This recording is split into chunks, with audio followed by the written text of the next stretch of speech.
Hello, and welcome to Digital Painting Fundamentals. I'm Jon Neimeister, and I'll be your instructor throughout this course. I've been working as an illustrator and concept artist in the games industry for over a decade, working on IPs like Smite, League of Legends, Hearthstone, and plenty of others.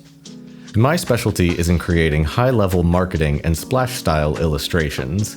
And in this course, I'll be teaching you fundamental skills, digital techniques, and a concrete process for creating compelling illustrations from initial concept to final execution.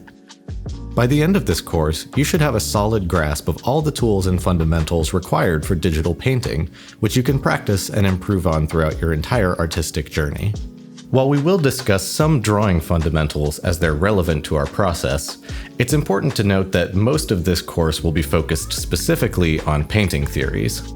I recommend having a solid grasp on basic drawing fundamentals before beginning this course. You can check out Figure Drawing Fundamentals on Proko for a great overview of all the skills you'll need here. The most important skill for painting is the ability to break down complex forms into simpler ones, and draw them in perspective from both observation and imagination. While going through this course, I'd like to offer you a challenge. Maintain a daily sketchbook routine where you draw objects from reference and imagination, simplify them down to basic forms in perspective, and redraw them at different angles from imagination. This kind of exercise will dramatically improve the quality of your paintings. It's also worth noting that in this course, we're going to be covering a lot of general painting theory, so even though this is a digital painting course, a lot of the concepts we go over can be translated to traditional media as well.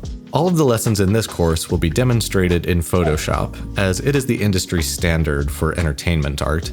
But nearly all of the tools and techniques will translate perfectly well to programs like Clip Studio Paint and Procreate. I'd like to begin with a general commentary on digital painting as a medium, whether you're new to painting in general, or you're a traditional artist thinking of branching out into digital painting. The first thing to know is that digital painting is not a shortcut, and requires just as much skill as traditional painting. Some things are easier in digital painting, like making big changes to a piece halfway through the process, but some things can be harder, like creating organic textures and interesting brushwork. At the end of the day, the quality of your paintings depends entirely on your creativity and fundamental skills, not what medium you choose to work with. You should think about your career goals when you're deciding whether you should focus more on traditional painting or digital painting. For entertainment art like film and video games, digital painting is the standard, and most clients will require you to work digitally. Entertainment pipelines require lots of flexibility, and most assets are repurposed in lots of different ways, like taking the character, separating it from the background, and using it somewhere else. And even if you're primarily a traditional artist, it can be immensely helpful to have a digital workflow to put finishing touches on a piece and also to apply challenging feedback in a timely manner. The great thing about digital art is that it has a very low barrier to entry. You don't need a top-of-the-line computer or a huge studio, and you don't need to repurchase materials when you run out. Oil paints can be expensive. All you need to get started is a decent computer, some digital painting software like Photoshop or Clip Studio Paint, and a pressure-sensitive drawing tablet. This video has been sponsored by Wacom, and I personally recommend their tablets myself, as I've been using them since I started digital painting back in 2004. They're also the industry standard in practically all studios and workplaces. In this course, I'll be using the Cintiq Pro 32-inch, but there's a whole variety of Cintiq sizes, including the Wacom One, which is more affordable if you're just starting out with digital painting. Some artists prefer screenless tablets like the Wacom Intuos line, and they work just as well. It all comes down to your personal preference and your budget. Bear in mind that this is a tool you'll use for many years, so it's worth investing in a long-term solution. My personal favorite is the Wacom Cintiq, as it allows you to draw directly on the screen, which I find much more natural and intuitive, especially if you're more used to drawing traditionally. One final note about digital painting is that it's very important to have an ergonomic workspace, especially if you're working on a Cintiq. Be sure to have your chair and desk set up in such a way that you can sit comfortably upright with your feet on the floor or a footrest. And be sure you can draw on your tablet with your arms at a comfortable 90-degree angle without hunching forwards. It's super important to not sit at your desk for too long. Every hour or so, try to stand up and stretch. Give yourself a good overhead stretch to flex your back, and you can also stretch out your hands with this super easy exercise. Start by extending one of your arms, then grab your fingertips with your opposite hand and pull your fingers back towards you, just until you feel a nice stretch. Hold this for about 10 or 15 seconds, and then flip your hand the other direction, grab the back of your hand, and again pull towards you, just enough to feel a stretch. Repeat this on your other hand, hold for about 10 or 15 seconds, then flip and pull towards you. Keeping your muscles relaxed and your joints in motion is immensely important to your health and well-being as an artist. Many artists have had their careers interrupted or significantly hindered due to wrist and back pain, so for a long and healthy career, it's just as important to take care of your body as it is to develop your painting skills. Also, try to keep your painting workday to an 8-hour maximum. Working for 10 or 12 hours a day can cause some serious strain on your body and result in repetitive stress injuries. Now that we've discussed digital painting as a medium, it's time to dive in and get a feel for the tools that we'll be using throughout the course. I'll be using Photoshop, but virtually all digital painting software has these tools, though some are named slightly differently. First off is the brush tool. This is our primary workhorse, and it'll constitute about 90% of our digital painting workflow. While there are other techniques that can be used to create digital art, this course will be approaching digital painting from a very traditional hand-painted perspective, so the brush tool is our best friend. The eraser tool, as you might guess, allows you to erase anything on your current layer.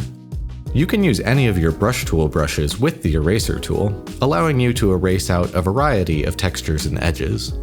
Next up is the eyedropper tool. This allows us to select colors directly from our canvas and references, which can then be painted with the brush tool. This is a great time saver and is really useful for blending. You can also toggle the eyedropper by pressing Alt or Option while using the brush tool, which allows you to switch seamlessly between the two while painting. I recommend binding this shortcut to your tablet pen. The smudge tool allows you to smear the pixels on your canvas as though they were soft charcoal or oil paint, which is really useful for blending and edge control. You can also use any of your brush tool brushes with the smudge tool, but I prefer to have a set of brushes specifically designed to work with the smudge tool to get the results I want. Working digitally generally requires high-resolution images, so you'll often find yourself zooming in to work on certain parts of your painting. For this, you can use the zoom tool to zoom, the hand tool to pan, and the rotate tool to rotate your canvas. You can also hold spacebar at any time to pan around your canvas, and you can use Ctrl or Command plus to zoom in, and Ctrl or Command minus to zoom out. I recommend binding all of these shortcuts to your tablet buttons. In addition to moving your view of the canvas, you'll also often want to move and adjust the contents of your painting. For this, we have the Move tool, which moves the contents of a layer, and the Free Transform tool, which allows you to scale, distort, and warp your layer. You can hold Shift to switch between Free Transform and Locked Ratio Transform, and hold Ctrl or Command to skew any point freely. You can also right-click the transform box for a variety of other options, including perspective and warp transform. Digital painting also offers us a variety of selection tools, which are useful for masking out certain areas of the painting. The Marquee tool allows us to create square and circular selections. You can hold Shift to create a perfect circle or square, and you can hold Alt to have the selection expand outwards from your cursor. You can also set a specific aspect ratio for your selection in the options bar. The lasso tool allows us to create organic shaped selections, either freehand using the lasso tool, point by point using the polygonal lasso tool, or intelligently using the magnetic lasso tool. To switch between the different modes of a tool, click and hold on its icon in the toolbar until other options appear. You can also hold Shift while pressing the tool's hotkey repeatedly. You can also use the Move tool and Free Transform tool on your selections to only affect that specific part of the layer.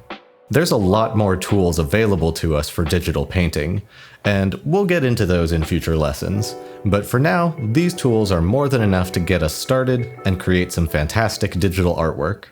An important part of being a professional artist is the ability to work quickly and efficiently.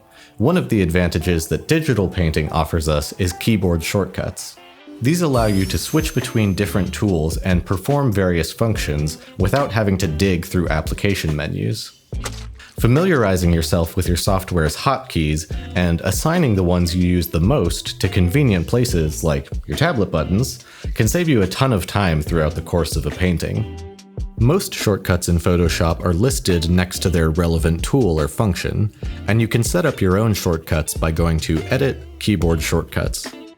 If you ever find yourself performing a function frequently and it takes you more than a second to do it, consider making it a shortcut.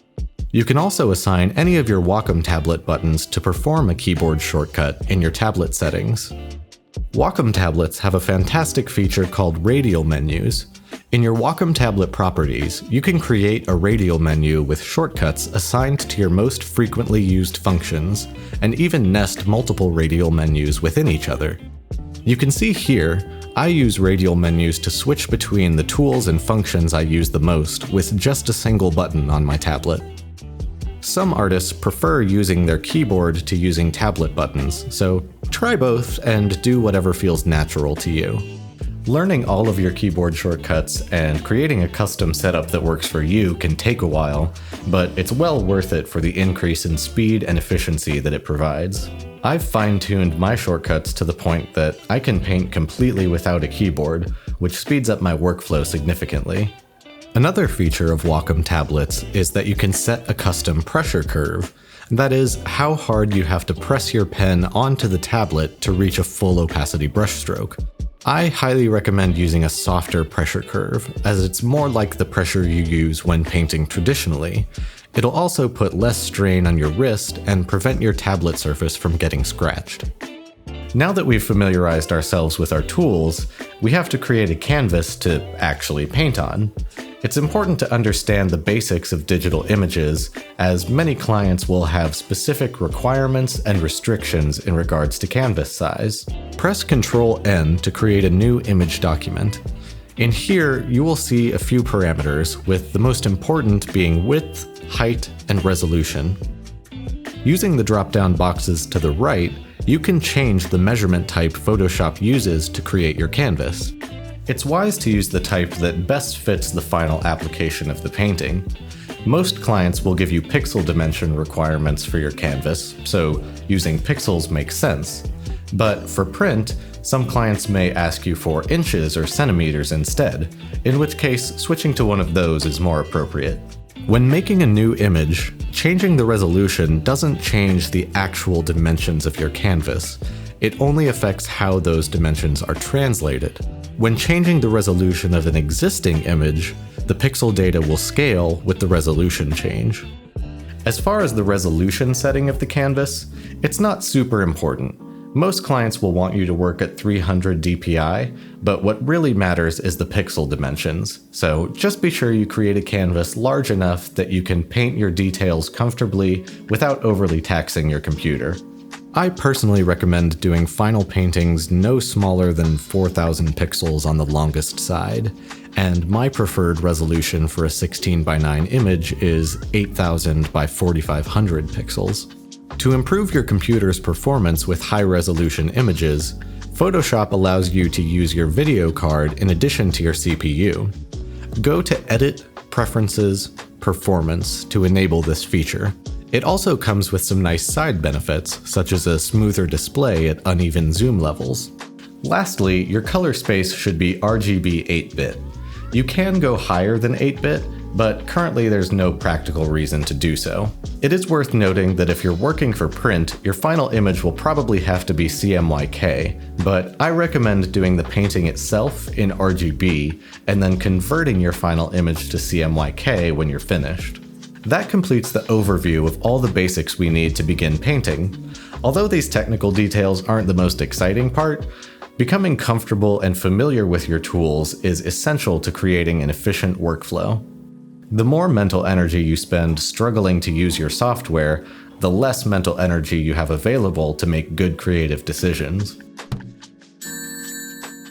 I know it probably seemed a little overwhelming at first, but with time and practice, everything we talked about here will become second nature. I'd like to thank Wacom again for sponsoring this video.